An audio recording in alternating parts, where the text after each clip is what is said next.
And there's a lot of blame out there. I mean, we're playing the blame game. And we all see it. Who do we blame? The President of the United States, George W. Bush. I do blame George W. Bush. He's the commander-in-chief. He's the deciderer.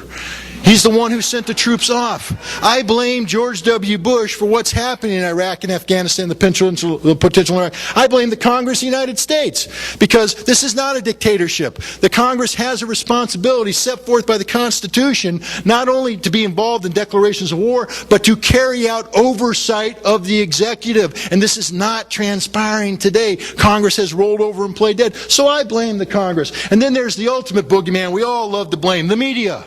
I blame the media. I blame CBS News, NBC News, ABC News, CNN, Fox. I blame them all. The New York Times, the Washington Post, they are all to blame because they packaged up these lies and they spoon-fed us. Blame the president, blame the Congress, blame the media, blame the media, blame the media. I hear it. You know what it reminds me of? You're probably going to think I've gone off my rocker at this point in time. It reminds me of springtime in New York. And you can sit there and go, dude, you have gone off the deep end. Why do I say spring? You live in Missouri. How cold do your winters get? Do they get cold here? Well, they get really cold up where I live in upstate New York, you see. When the winter comes in, the place freezes up and all the birds fly south. And then you sit there and you shiver as the winter goes on and you wait and springtime comes and the sun comes out and the miracle of life blooms before you. Grass grows, leaves come out, flowers, and the birds come back from their hiatus. And the birds are very, very productive little creatures. You know, they fly around, they get twigs, they get branches, and they build nests, little homes in these trees. They build them right outside my office where I work at home. And then the miracle of life occurs. They lay eggs. And the mama bird sits on the eggs, and they hatch. And out from the little eggs come tiny little baby birds. And they're so beautiful. They sit there and they go, tweet, tweet, tweet, tweet, tweet. And mama bird's sitting on the branch. She hears them tweeting. She flies off because she knows what they want. She goes, gets it. The little worms, the insects, she eats them, puts them in her gut. Then she flies back and the little birds are going, tweet, tweet, tweet. Mama bird lands in and she pukes down each one of their throat. And the little birds are so happy because they got exactly what they're asking for. And it reminds me of the American people when we turn on the television and we go CBS Evening News, tweet, tweet, tweet, and they puke down our throat. We get the New York Times and we grab the New York Times and we read it and we go tweet, tweet, tweet, and they puke down our throats. We're little birds, ladies and gentlemen. We get exactly what we want. We can blame the media all we want. But at the end of the day, it's our fault because we have allowed ourselves to be programmed as tiny little birds willing to receive puke with a smile on our face. We have to stop being little birds. We have to break the little bird syndrome. We have to become what I call citizen intelligence officers, hunter raptors of information. Now I'll give you a little quick course on how to be a citizen intelligence officer. It's a 5-step program. That's 7 steps less than AA, so it's easy. It's really easy. We can break this addiction to bird puke. It's 5 easy steps. Step number 1, the most important step. Ask the question. You see, when you grab the newspaper, look at the headline. Did you write that headline? Did you sit in on the editorial meeting that decided what that headline was going to be, what the lead story was going to be? No. So when you grab a newspaper, you're allowing others to define what it is you're going to receive. You're a little bird tweeting away and they're puking away. You turn on the TV. Did you sit in on the production meeting and decide what the lead story was going to be? No. You see, you have to divorce yourself from this and ask the question, what do I want to know? What information do I need to have? I am now in charge is what you're saying. I am asking the question. Step 2, collect the information. Now you go and read that newspaper. Now you go and watch those TV shows. But you see, you've already said I'm in charge because you've reestablished a relationship. It's not them puking down your throat. It's you determining whether or not you're going to consume this information. You now have a choice. I sort of call it the London version of intelligence data collection. You see, I travel to London a lot. I go to London hotels. Great place. And usually if you pay all that money, you get a nice British breakfast. Great Britain was, dominated the world as an empire, and this is what you get for breakfast. But that's okay. I can forgive the breakfast because I also get 5 newspapers. 5 newspapers.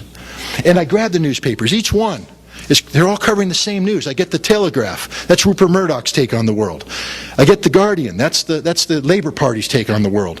I get the Times. That's the Conservative Party. I get the Independent. That's the Social Democrats. And I get either the Sun or the Daily Mail. Just for my personal viewing pleasure, I open up to page 6, and I usually have a centerfold. Then I put that one away, and I go back to the hard news. But I have 5 different takes on the same piece of information. I collect information. Then I go through step 3. I organize it. I organize it chronologically. I organize it by subject matter. I try and make sense out of it. It's just not a compilation of raw data. I sort of set it up into subsets. Step 4, I assess it. I digest it. I bring it in. I engage that supercomputer that resides between this earlobe and this earlobe, the most powerful supercomputer out there. And you know what happens as I do this assessment?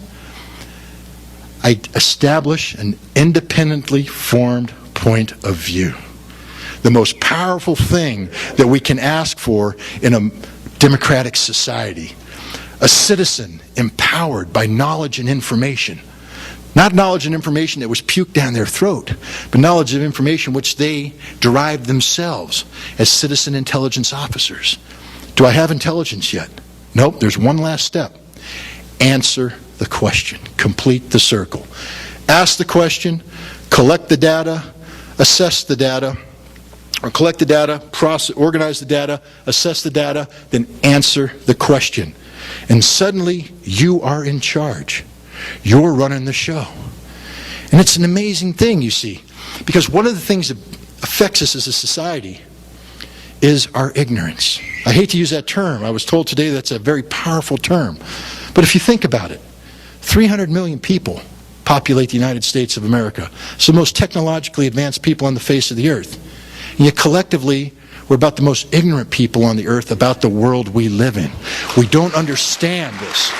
And yet somehow we feel empowered that we have the inherent right, all 300 million of us, to dictate the terms of coexistence with 6.8 billion other people, as if there's only one person calling the shots. Now, that's a mighty powerful position to be taken when we don't understand the world we live in. See, far from being the strong cowboy standing up there in the world going, I see all, I know all, and I'm going to do all, we're really a bunch of timid cowards. We're very big, timid cowards. But if you think about it, we run and hide from our own shadow because we don't understand it. We're ignorant about the world we live in. We allow a couple hundred Islamic fundamentalists to cow us into not only declaring war on the world, but declaring war on ourselves. From ignorance, what is ignorance? That which you don't know. And from ignorance comes fear. Fear of that which you do not know. And this fear allows you to be manipulated by the political powers that be. And they get to lead you down a path of their choosing, not your choosing. We have to empower ourselves with knowledge and information, ladies and gentlemen. We have to break free of this prison that we've allowed our government to impose on us in the name of security. Because if we don't, we cease to function as citizens of the nation that has the greatest potential than any other nation on the face of the earth to do good things. I love my country. I love America, and I think we're united in our love for America. But America stands for nothing if it doesn't stand for the ideals and values set forth in the Constitution of the United States. And that is what we should be about. The defense of these principles, these ideals, these values, and defense of our role as citizens in this country. We are a nation of the people, by the people, and for the people. But that equation does not work if we cease to function as the people. We, the people of the United States of America. Thank you very much.